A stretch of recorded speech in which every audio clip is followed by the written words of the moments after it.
ओम नमो भगवते वासुदेवाय। ओम नमो भगवते वासुदेवाय। ओम नमो भगवते वासुदेवाय। नारायणं नमस्कृत्य नरं चैव नरोत्तमं देवीं सरस्वतीं व्यासं ततो जयम् उदीरयेत्।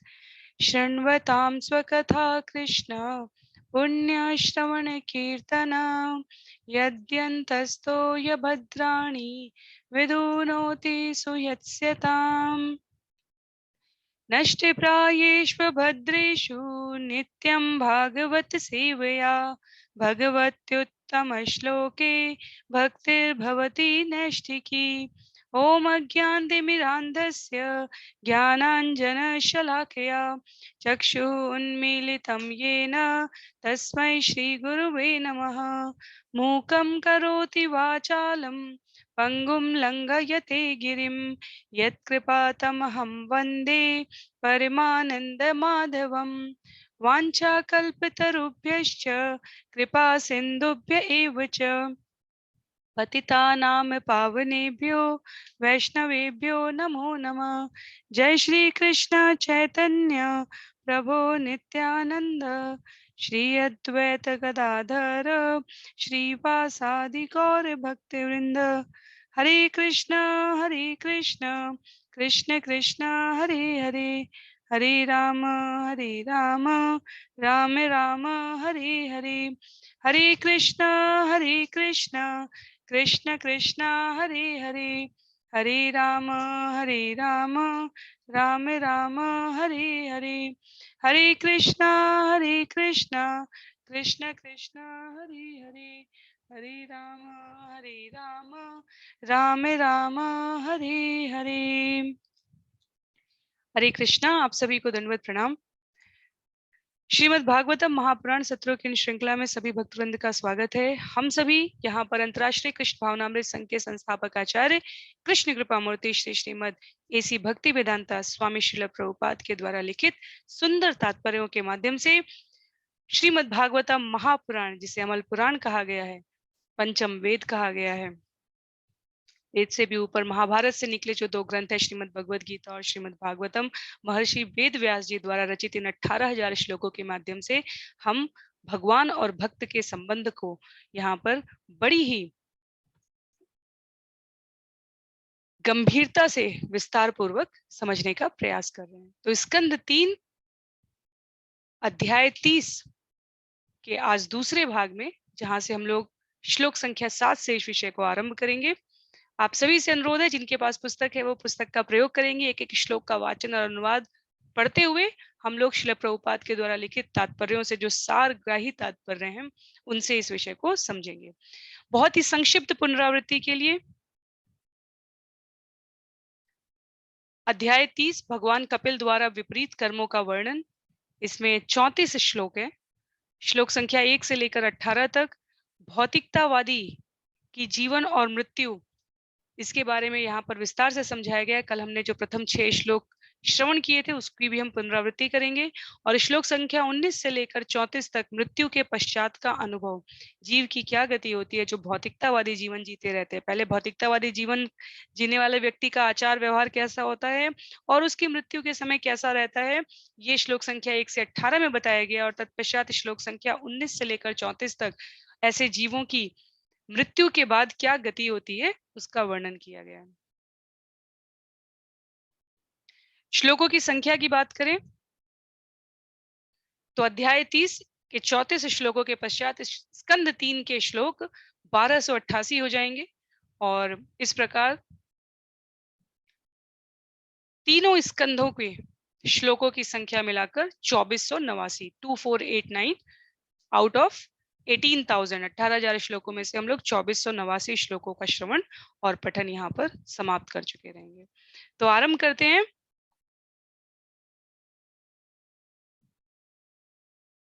स्कंद 3 अध्याय 30 के दूसरे भाग से संक्षिप्त पुनरावृत्ति की बात करें तो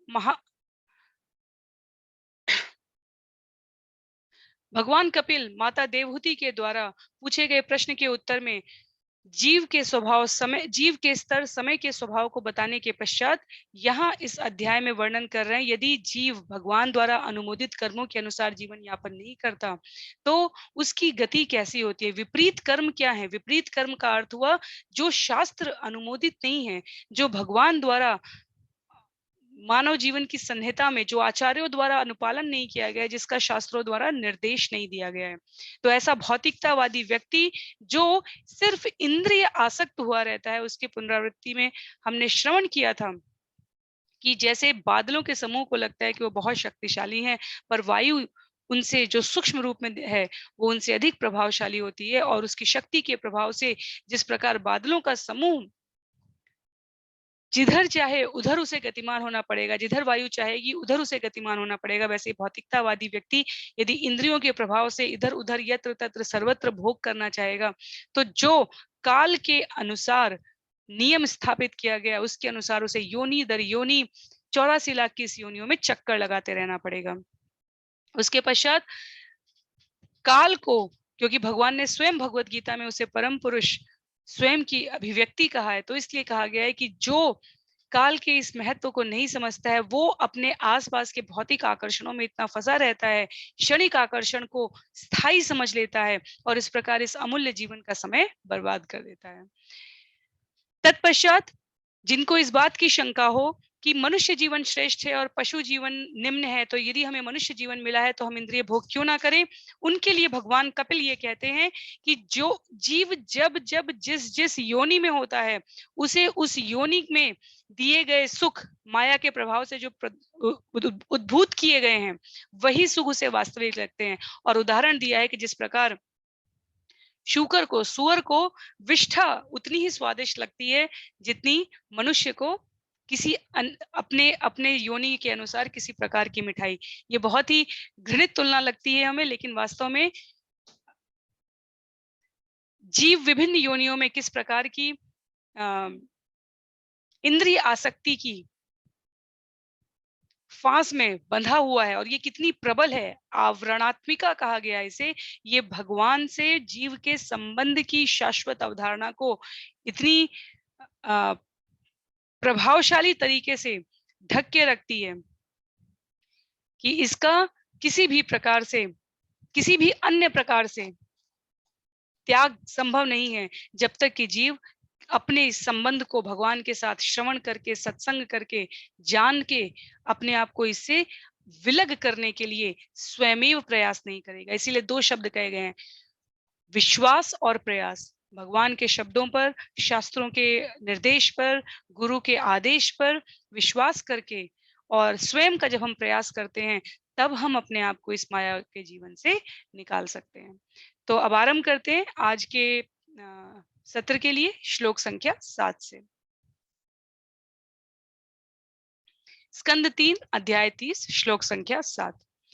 संध्यामान सर्वांग एषामुद्वनाधिना करोति अविरतं मूढ़ दुरितानि दुराशय। यद्यपि वह चिंता से सदैव जलता रहता है तो भी ऐसा मूर्ख कभी न पूरी होने वाली आशाओं के लिए सभी प्रकार के अनिष्ट कृत्य करता है, जिससे वह अपने तथाकथित परिवार तथा समाज का भरण पोषण कर सके। तो किसके लिए कहा जा रहा है ये? भौतिकवादी, भौतिकता को ही शाश्वत समझने वाले जीवों के लिए, कि वे सदैव चिंता में, भौतिकतावादी और आध्यात्मवादी के लिए आचार्य बड़ा ही सुंदर चित्रण प्रस्तुत करते हैं। भौतिकतावादी चिंता करता है, आध्यात्मिकवादी चिंतन करता है। चिंतन भगवान के पास ले जाता है, चिंता चिता तक ले जाती है। इस प्रकार की लोकोक्ति कही गई है। चिंता वो करते हैं, चिंता और चिंतन में बहुत गंभीर अंतर है। चिंता करने वाला जीव अपने आप को नियंत्रण करता समझता है। कंस सदैव चिंता कर रहा होता था, रावण सदैव चिंता कर रहा होता था, भक्त सदैव चिंतन करते रहते हैं। तो यहाँ पर भौतिकतावादी व्यक्ति के लिए कहा गया है, ऐसा मूर्ख कभी ना पूरी होने वाली आशाओं के लिए सभी प्रकार के अनिष्ट कृत्य करता है। कंस और रावण के जीवन काल में उनसे ज्यादा प्रभुत्व संपन्न बहुत ही कम लोग रहे होंगे, मुश्किल से 1%। अगर सभी अच्छे राजाओं को, सुशासन करने वाले जो महाराज थे, सम्राट थे मनुष्य योनि में, उनको मान लिया जाए तो। लेकिन इसके बावजूद जो राक्षस श्रेणी के थे, उनकी इच्छाएं कभी पूरी ना होने वाली थी, और उसके लिए सभी प्रकार के अनिष्ट कृत्य करता है, जिससे वह अपने तथाकथित परिवार तथा समाज का भरण पोषण कर सके। हिरण्यकशिपु को लगा कि जब तक वो देवताओं को नहीं मार देगा, विष्णु को परास्त नहीं कर देगा, तब तक राक्षस कुल सुरक्षित नहीं है। तो चिंता करने की वजह से शाश्वत चिंतन का महत्व नहीं समझ में आया। इसीलिए यहाँ पर जब ये कहा जा रहा है कि तथाकथित परिवार तथा समाज का भरण पोषण कर सके, तो हमें ये नहीं समझना है कि श्रील प्रभुपाद या वेद व्यास जी हमें हमारे कर्मों से विमुख होने के लिए कह रहे हैं। परिवार, समाज, ये हमारे उत्तरदायित्व है, निश्चित रूप से ये हमारे उत्तरदायित्व। लेकिन कभी ना पूरी होने वाली इच्छाएं, वो वास्तव में वो हमारे अहंकार का प्रस्फुटीकरण होता है। एक छोटे बच्चे को, हम सबका अनुभव है, जो सबसे ज्यादा वस्तु या स्थिति आनंददायी लगेगी, वो ये कि उसके जो गार्जियन है, उसके जो माता पिता है, वो उसके आसपास प्रसन्नता पूर्वक विचारमय तरीके से उसे सही और गलत सिखा रहे हो, उसके साथ खेल रहे हो, उसके साथ समय बिता रहे हो। पर यदि उसकी भरपाई माता पिता वस्तुओं से करना आरंभ कर देंगे, अर्थात समय की भरपाई वस्तु से करना, उससे जो वो बच्चा जीव के रूप में, मनुष्य के रूप में विकसित हो रहा है, उसके अंदर क्या आएगा? केवल और केवल कभी ना पूरी होने वाली इच्छाओं की एक सूची तैयार करना। तो कहने का अभिप्राय ये है कि भगवान सभी के माता पिता हैं।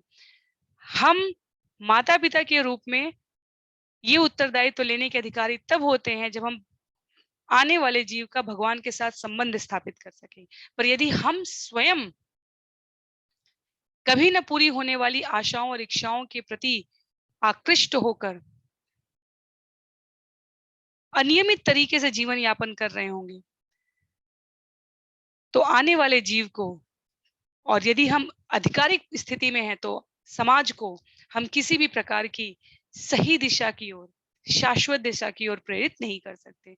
तो ये असत की स्थिति, ये क्षणभंगुर की स्थिति, इसको कहा है श्रील प्रभुपाद ने, इसको कहा है हमारे आचार्यों ने कि हमें इससे बचने का प्रयास करना चाहिए, इसको त्यागना चाहिए। केंद्र में कृष्ण भावना भावित चेतना को रखकर उत्तरदायित्वपूर्ण तरीके से, प्रसन्नता से, धीर गंभीरता से जीवन के समस्त कृत्यों को करना, ये आध्यात्मिक चेतना है। और भौतिक जगत की अस्थायी वस्तुओं को स्थायी समझकर अपने जीवन के बहुमूल्य समय का सही प्रकार से विभाजन किए बिना केवल इंद्रिय तृप्ति में लगे रहना, ये भौतिकतावादी मानसिकता है। श्लोक संख्या 8 में कहते हैं, आक्षिप्त आत्मेन्द्रिय स्त्रीणाम असतीनाम च मायया रहो रचित यालापे शिशुनाम कलभाषिनाम। वह उस स्त्री को अपना हृदय तथा इंद्रियां दे बैठता है, जो झूठे ही उसे माया से मोह लेती है। वह उसके साथ एकांत में आलिंगन तथा संभाषण करता है और अपने छोटे छोटे बच्चों के मीठे मीठे बोलों से मुग्ध होता रहता है। हमारे लोक व्यवहार में बड़े ही मधुर स्वर में कहा गया है कि जैसे जैसे व्यक्ति की उम्र बढ़ती जाती है, उसकी माया भी बढ़ती जाती है। तो इसका अभिप्राय क्या है? माता पिता के रूप में हम जीवन यापन करते हुए बच्चों को अनुशासन सिखाने में कई बार उनकी मधुर बोली और उनके अनेकों प्रकार के हाव भाव का उतना आनंद नहीं ले पाते, जितना कहा जाता है दादा दादी नाना नानी बनने पर हम लेने के लिए स्वयं को बहुत ही आकर्षित पाते हैं, बहुत ही खिंचाव का अनुभव करते हैं। तो उस संबंध में ये जो माया के राज्य के भीतर जो पारिवारिक जीवन है, उसका वर्णन किया जा रहा है यहाँ पर। दोनों ही शब्दों का प्रयोग है, दोनों ही संबंधों का प्रयोग है, स्त्री के साथ संबंध और संतान के साथ संबंध।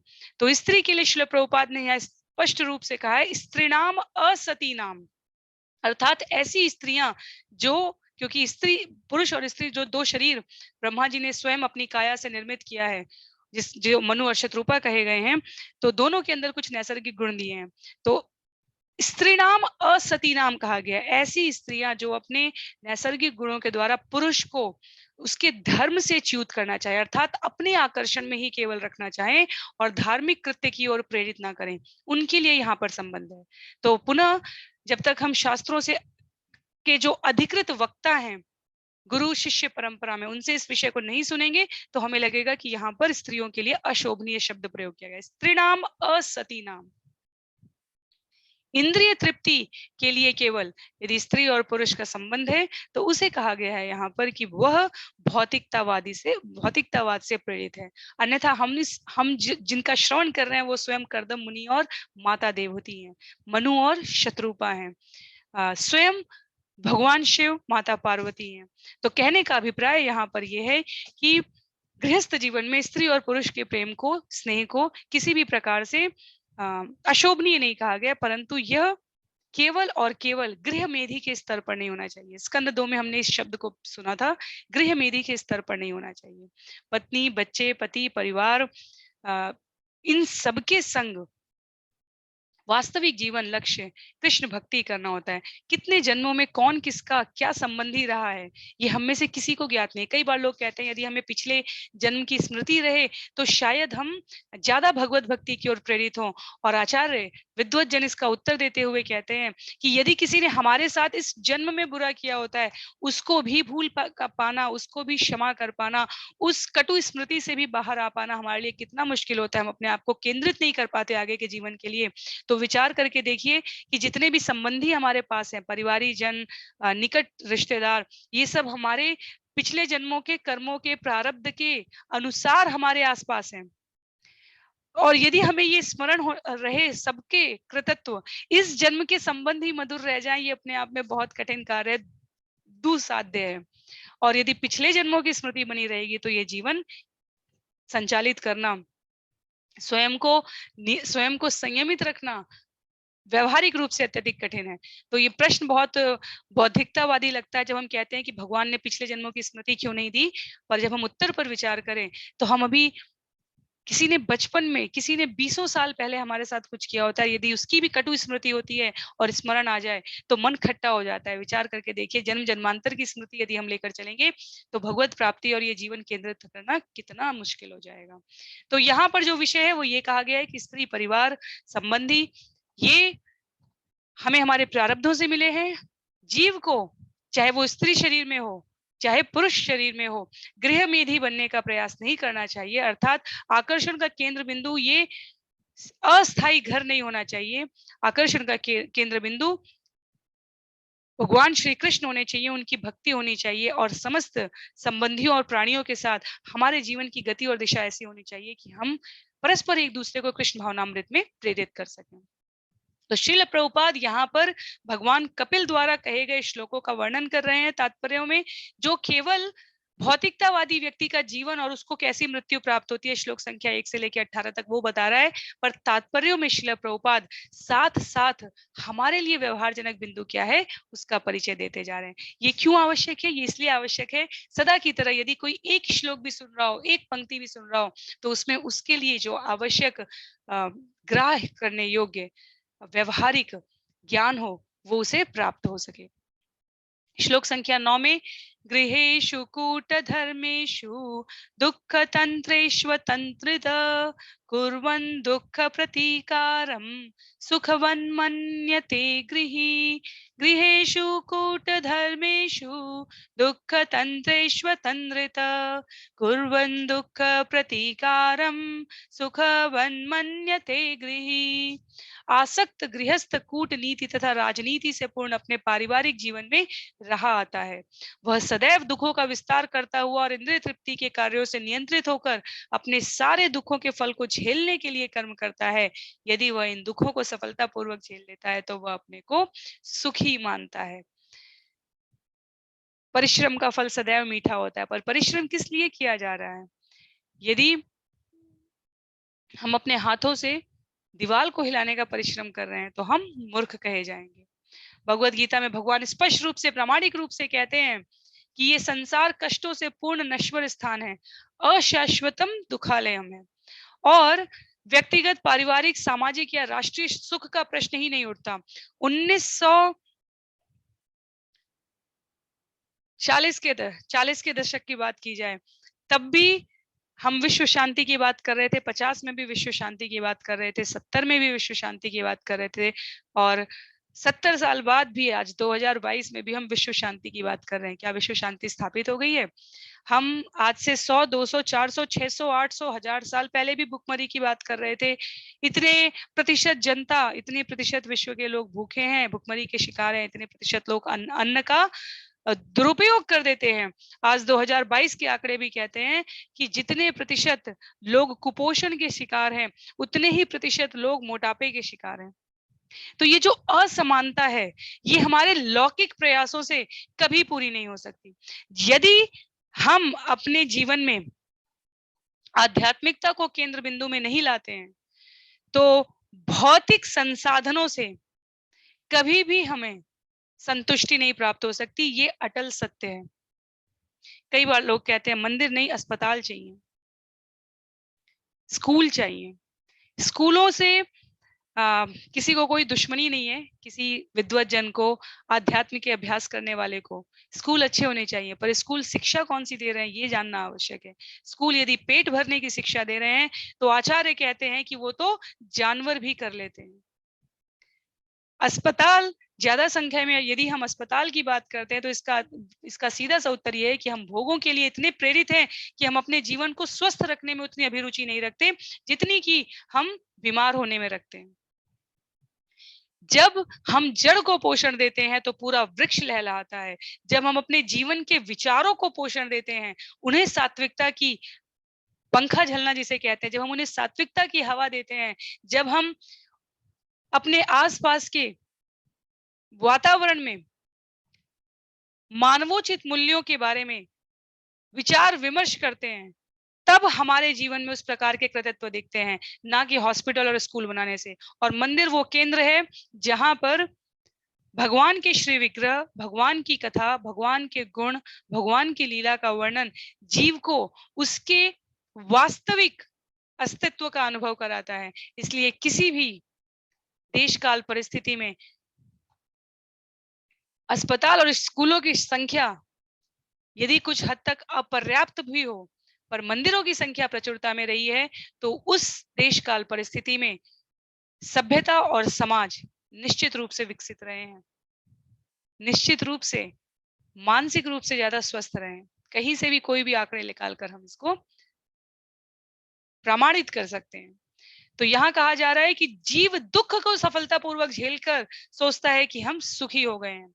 इंद्रिय तृप्तों के कार्यों से नियंत्रित होकर अपने सारे दुखों के फल को झेलने के लिए कर्म करता रहता है।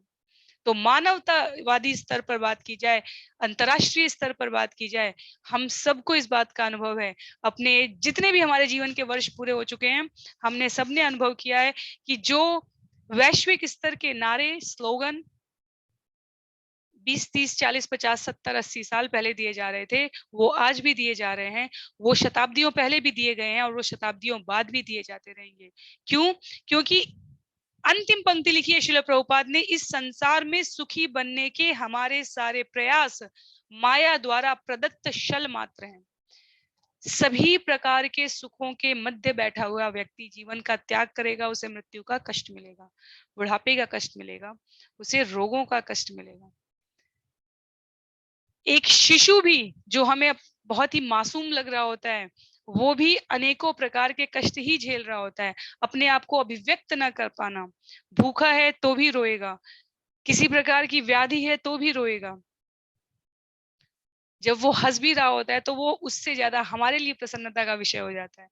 तो किसी प्रकार की नकारात्मकता की बात नहीं की जा रही है, बात व्यवहारिकता की जा रही है कि मानव समाज केवल और केवल आहार, निद्रा, भय, मैथुन के लिए नहीं बना है, उसके लिए अन्य योनियां हैं।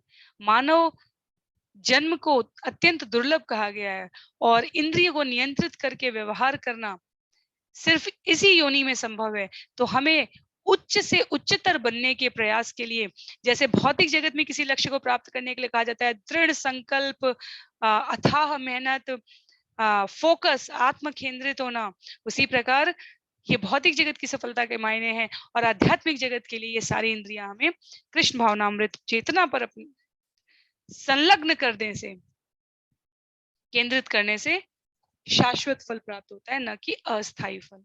तत्पश्चात श्लोक संख्या 10 में अर्थे आपादिते गुर्व्या हिंसये ततश्च तान् पुष्णाति येषां पोषेण शेषभुक्यात्यथ स्वयं।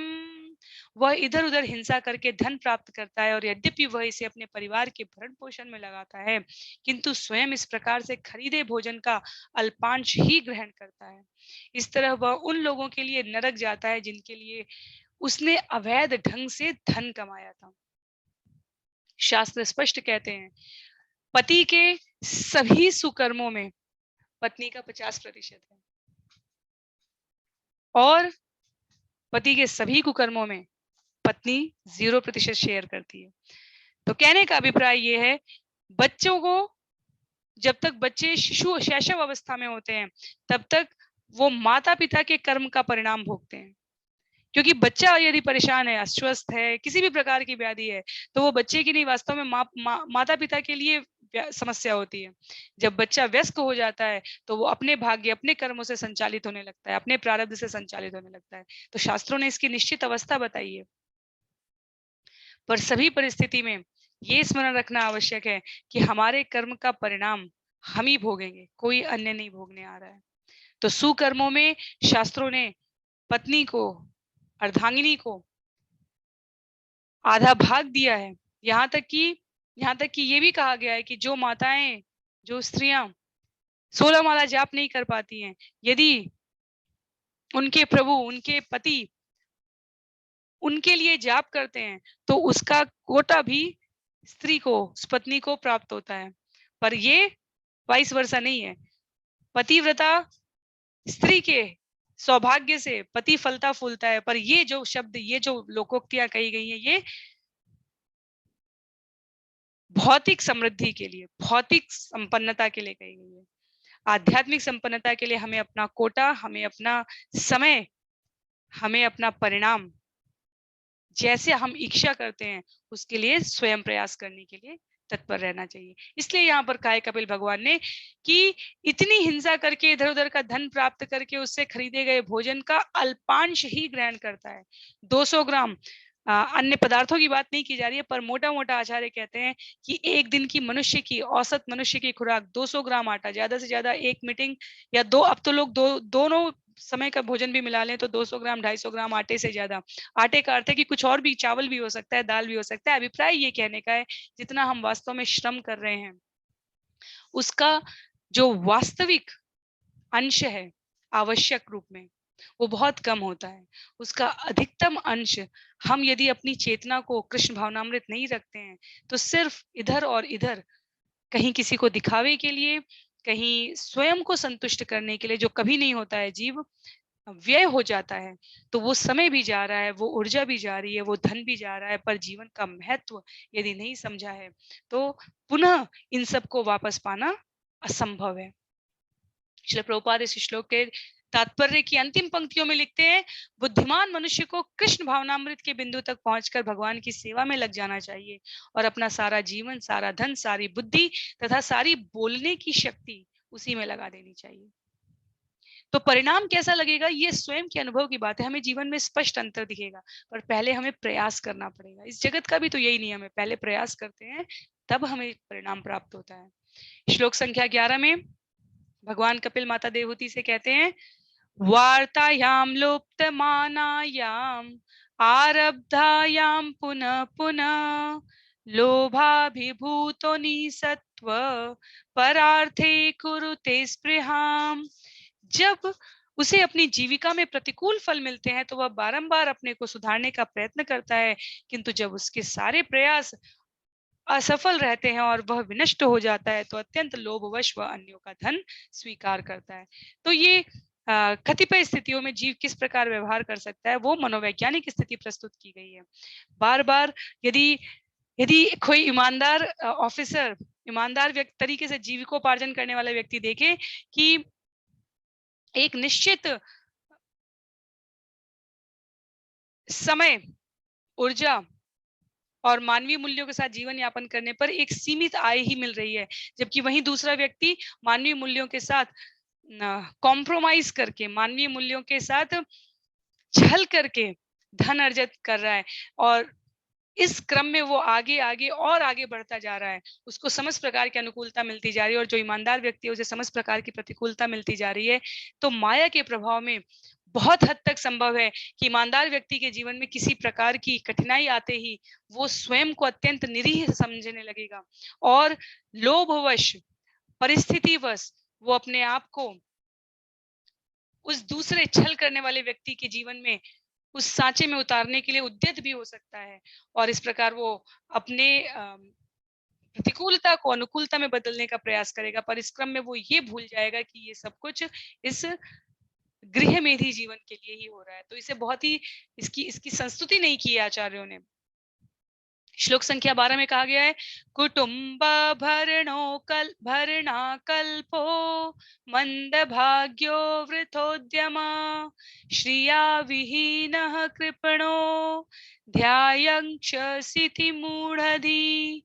जब वह भागा अपने परिवार वालों के भरण पोषण में असफल होकर समस्त सौंदर्य से विहीन हो जाता है, तो वह सदैव लंबी लंबी आहें भरता हुआ अपनी विफलता के विषय में सोचता रहता है। तो भौतिकतावादी व्यक्ति का जीवन और मृत्यु कैसा होता है उसके बारे में यहाँ चर्चा चल रही है और इसलिए कहा जा रहा है कि जो भौतिकतावादी व्यक्ति है वो अपना पूरा जीवन लगाने लगता है, पर जैसे जैसे जीवन व्यतीत हो रहा है, युवा प्रौढ़ हो रहा है, वैसे ही जो शिशु हैं, जो बच्चे हैं, वो भी तो युवा हो रहे हैं। तो एक समय ऐसा आ जाता है कि जो वयस्क था वो अब प्रौढ़ हो रहा है, तो वो अपने जीवन की सुंदरता, चाहे वो शरीर की सुंदरता हो, चाहे वो नैसर्गिक जो ऊर्जा है उसकी थकान हो, चाहे विचारों की सुंदरता, वो धीरे धीरे उस सौंदर्य से विहीन होने लगता है। और कहा गया है कि जब वो देखता है कि अब उसी के संसाधनों का प्रयोग करके उस पर आश्रित मनुष्य अपने जीवन को अपने तरीके से जीना चाहते हैं, स्वच्छंद रहना चाहते हैं और धीरे धीरे इस व्यक्ति की क्षमता कम हो रही है, तो वो लंबी लंबी आहें भरते हुए अपनी विफलता के विषय में सोचता है। क्यों? क्योंकि स्वार्थ रहित तरीके से इस जगत में कोई नहीं रहता। जब कोई जो कृष्ण भावनामृत चेतना में नहीं है, उसके लिए कहा जा रहा है। जब कोई किसी के लिए कुछ करता है, भले ही वो परिवारीजन के रूप में हो, माता पिता के रूप में हो, तो बहुत बार उसकी स्वयं की मानसिक अपेक्षा ये होती है कि ये संतान इस प्रकार करे, या संतान की अपेक्षा होती है कि ये हमारे माता पिता हैं, ये इस प्रकार करें। एक निश्चित मापदंड के अनुसार ही व्यवहार चाहिए होता है इस भौतिक जगत में सभी को। तो उसी को यहाँ पर भौतिकतावादी का जीवन कैसा हो सकता है, उसको यहाँ पर कपिल भगवान इन श्लोकों के द्वारा चित्रित कर रहे हैं। तत्पश्चात श्लोक संख्या 13 में, एवं स्वभरणाकल्पं तत्कलत्रादयस्तदा नाद्रियन्ते यथा पूर्वं कीनाशा इव गोचरम्। उसे अपने पालन पोषण में असमर्थ देखकर उसकी पत्नी तथा अन्य लोग उसे उसी तरह पहले जैसा सम्मान नहीं प्रदान करते, जिस तरह कंजूस किसान अपने बूढ़े तथा थके बैलों के साथ पहले जैसा व्यवहार नहीं करता। तो वही जैसा हमने कहा, बहुत सरल व्यवहारिक श्लोक है, हमने आसपास अपने जीवन में इसका अनुभव ही कर रखा है, लगभग हम सभी ने इसको हम अपने दिनचर्या में आसपास संबंधों में यदि हम स्वयं ना भी व्यवहार कर रहे हो विवेक पूर्वक, तो भी हमें इस जगत में ऐसे दृश्य बहुत ही प्रचुरता में दिख जाएंगे, जहां पर जो एक निश्चित समयांतर पर भौतिक तरीके से, शारीरिक तरीके से अक्षम होने लग जाते हैं, उनका सम्मान भी उसी क्रम में नीचे आता जाता है। जैसे हमेशा उदाहरण दिया जाता है कि सरकार भी 58, 60, 65, 67 जहां जिस देश के जैसे नियम हो, उसके पश्चात आपको उन्हीं नियत कार्यों के लिए, नियत कर्मों के लिए, उसी जॉब के लिए अक्षम मानने लगती है जिसमें आपने अपने वर्षों का जीवन लगाया होता है। जैसे कई देशों में जो मेडिकल प्रैक्टिशनर हैं, डॉक्टर्स हैं, उनको 45 वर्ष के बाद निर्भर करता है कि किस किस प्रकार की सर्जरी है, उनको ऑपरेशन करने का 45, 52, 55 नेत्रों की, आंखों की सर्जरी है या माइंड की सर्जरी है या प्रजनन से संबंधित कार्य हैं, एक निश्चित अवधि के बाद जो गवर्नेंस है, जो व्यवस्था है, जो नियमावली है, वो हमें अक्षम करा देती है। उसी प्रकार से ये जीवन में भी जब हम अन्यों के लिए बहुत अधिक महत्व के नहीं रहते अपने कार्यों से। तो धीरे-धीरे, क्योंकि भौतिक जगत इसी क्रम में चलता है, हम सबका अनुभव है। तो इसीलिए आदर की अ, बात करना तो दूर, श्रील प्रभुपाद कहते हैं फलस्वरूप व्यक्ति की उपेक्षा होने लग जाती है। इसलिए जो जीवन पर्यंत अपने उत्तरदायित्वों को करते हुए भगवान का नाम लेंगे, श्रील प्रभुपाद कहते हैं कि ऐसे व्यक्तियों का भार भगवान अपने ऊपर लेते हैं ताकि वो स्वजनों से उपेक्षित ना हो। तो ऐसा नहीं कहा जा रहा है कि स्वजनों के लिए जो निर्दिष्ट सेवा है वो नहीं करनी है। कहा यह जा रहा है कि अपने वास्तविक उद्देश्य को भी हमें विस्मरित नहीं करना है।